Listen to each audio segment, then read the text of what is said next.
Assalamualaikum warahmatullahi wabarakatuh. Alhamdulillahi rabbil alamin. Allahumma shalli ala sayyidina Muhammad wa ala ali sayyidina Muhammad. Saya bagikan kisah mimpi yang dialami salah satu saudara kita yang menuliskan kisah mimpinya ke email saya, bahwa beliau itu mengalami 4 kisah mimpi, tetapi kali ini saya akan mentakwilkan mimpi yang paling pendek terlebih dahulu. Sebut saja saudara kita itu dengan nama Fulan, bukan nama yang sebenarnya. Fulan mengalami mimpi bahwa dirinya dan keluarganya berada di hutan, tetapi di dalam mimpi tersebut tidak ada keberadaan bapak ibunya. Keluarganya itu seperti dibantai oleh makhluk buas.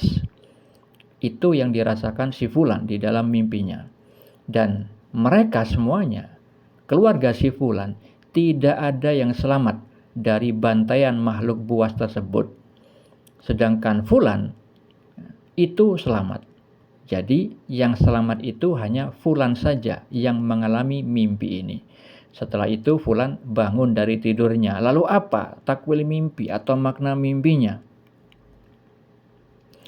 Mimpi tersebut adalah petunjuk dari Allah yang perlu ditakwil karena ada simbol-simbol bahasa mimpi yang memiliki makna tersirat. Mimpi yang memiliki makna tersirat contohnya terdapat di dalam surat Yusuf. Ada 3 kisah mimpi yang memiliki makna tersirat tentang takdir yang akan terjadi, dan salah satu mimpi tersebut adalah mimpi yang dialami Nabi Yusuf alaihissalam. Bisa dibaca pada surat Yusuf ayat 4, di mana beliau itu bermimpi tentang 11 bintang, matahari dan bulan yang semuanya sujud kepada beliau. Takwilnya atau maknanya bisa Anda baca pada surat Yusuf ayat 100. Dan mimpi yang dialami Fulan itu juga memiliki makna tersirat, namun bukan mengenai takdir yang akan terjadi, tetapi mengenai takdir yang sudah terjadi. Ketika di dalam mimpi tersebut ada visual berupa hutan, yang mana hutan itu adalah simbol bahasa mimpi yang memiliki makna tersirat tentang keadaan spiritual si Fulan dan keluarganya. Kenapa saya katakan itu adalah bermakna tentang keadaan spiritual? Karena di dalam mimpi tersebut ada yang aneh. Ketika Fulan itu bercerita bahwa dirinya dan keluarganya ada di hutan, tetapi keluarganya tidak terlihat di sana. Nah, itu secara visualnya tidak logis, sehingga itu memiliki makna tersirat.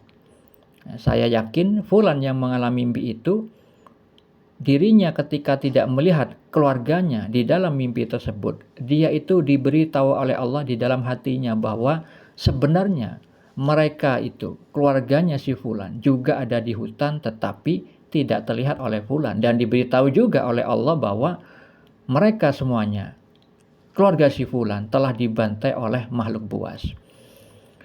Nah, hutan itu memiliki makna tersirat tentang keadaan spiritual. Kenapa saya takwilkan begitu? Kita ketahui hutan itu tidak memiliki nama jalan, tidak memiliki nama gang. Berbeda halnya ketika kita berada di sebuah perkotaan, ada nama-nama jalan, ada petunjuk-petunjuk berupa tulisan.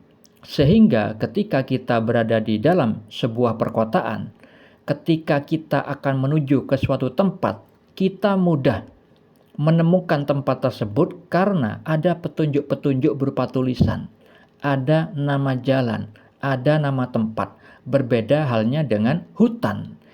Tidak tertulis nama jalan, tidak ada penunjuk arah, tidak ada nama tempat. Yang ada semak belukar, pohon-pohon yang banyak. Nah, sehingga ketika Allah memvisualkan Fulan dan keluarganya berada di hutan, itu mengenai keadaan spiritual Fulan dan keluarganya yang mana mereka semuanya itu dari sudut pandang Allah belum mengetahui petunjuk yang hakiki mengenai hidup ini, mengenai menjalani hidup, mengenai perilaku yang benar menurut sudut pandang Allah di dalam menjalani kehidupan. Kita ketahui Nabi Muhammad SAW bersabda bahwa Allah itu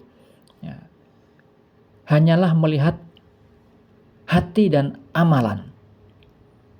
Maksudnya Allah itu melihat keadaan hati manusia dan amal atau perbuatan anggota badan lahiriahnya manusia. Dua hal yang Allah perhatikan.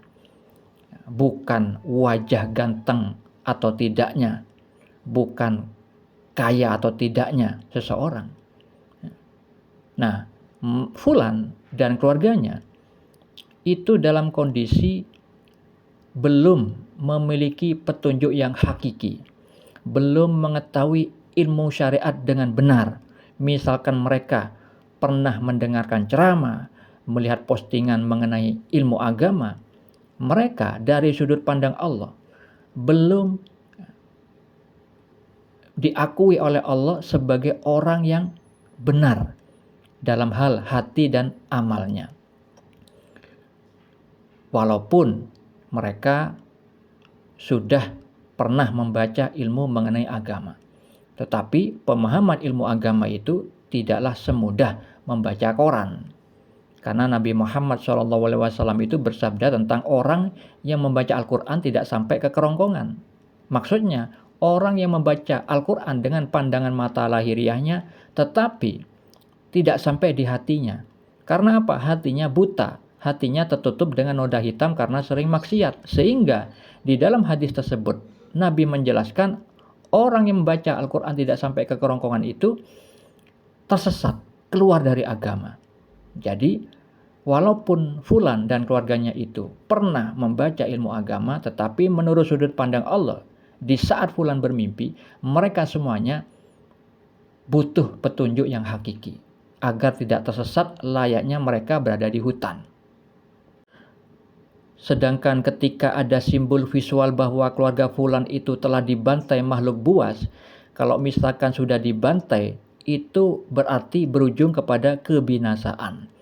Kebinasaan itu adalah simbol dari orang yang mati. Orang mati itu tidak bisa beramal, tidak bisa melahirkan amal yang baru.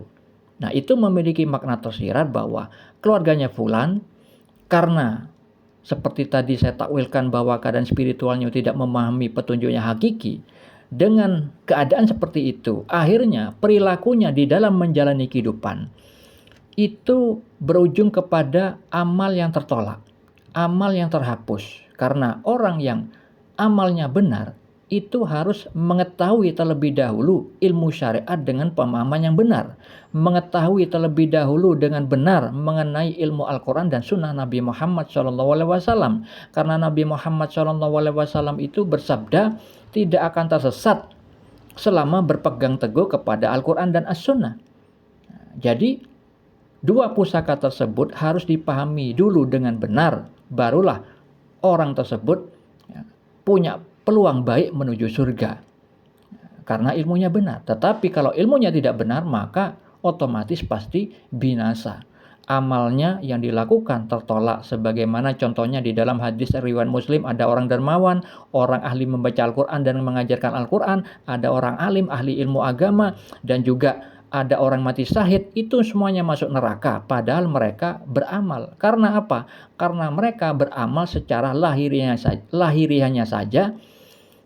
Sedangkan hatinya bermaksiat, ingin dipuji manusia. Mereka berbuat syirik khafi, syirik yang tersembunyi di dalam hati. Sehingga mereka semuanya beramal tapi masuk neraka. Nah, jadi Allah itu melihat hati dan amal lahiriahnya kita. Sedangkan Fulan itu selamat meskipun dalam kondisi belum memiliki ilmu kebenaran hakiki, tapi Allah merahmatinya. Dan itu ada kelanjutannya pada mimpi yang lain. Semoga pada video berikutnya Anda tetap menyimak kelanjutan kisah hidup si Fulan ini. Semoga bermanfaat. Assalamualaikum warahmatullahi wabarakatuh.